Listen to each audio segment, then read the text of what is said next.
Olá, queridos alunos e internautas, eu sou o professor Igor Suga, aqui do curso ESAG Vestibulares, professor de Química. E hoje fazemos aí a análise, da previsão do Enem desse ano.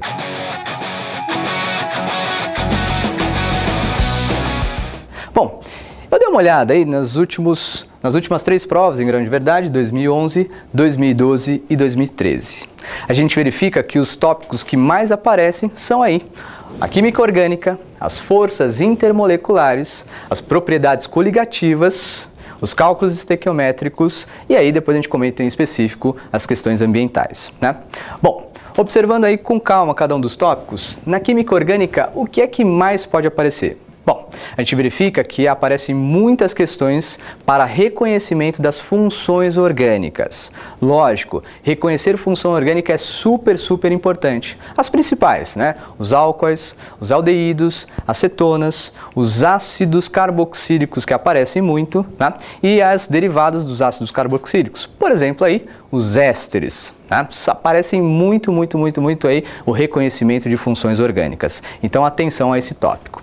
O que mais? Em relação às forças intermoleculares. Bom, força intermolecular, também chamada de interação intermolecular, são as forças que mantêm moléculas juntas, E essas forças intermoleculares derivam aí da polaridade da molécula. Bom, moléculas que são apolares interagem por dipolo induzido, dipolo induzido. São interações fracas. Moléculas polares, por outro lado, fazem dipolo permanente, dipolo permanente. E atenção aí às tais pontes de hidrogênio, uma particularidade da dipolo-dipolo, dipolo permanente, dipolo permanente. Obrigatoriamente, quando você tem a ponte de hidrogênio, você tem que ter um átomo de hidrogênio conectado diretamente a elementos muito eletronegativos, o flúor, o oxigênio e também o nitrogênio, Tendo HFON, eu tenho aí o que a gente chama de ponte de hidrogênio. Aparece muito uma recorrência altíssima falando sobre esse tipo de interação.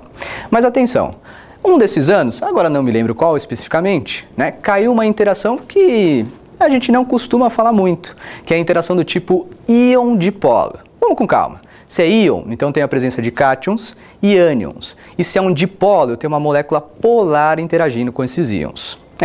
Por exemplo, quando a gente faz aí a dissolução de NaCl em água, o NaCl se dissocia, ou seja, separa em íons, Na+ e Cl-, e interage com as moléculas de água, que são polares. Essa interação ela é mais forte, mais intensa do que a própria ponte de hidrogênio. Então, atenção a esse tipo, vai que aparece novamente. O que mais? Em relação aqui às propriedades coligativas, em 2 anos aí apareceram questões falando principalmente da osmose.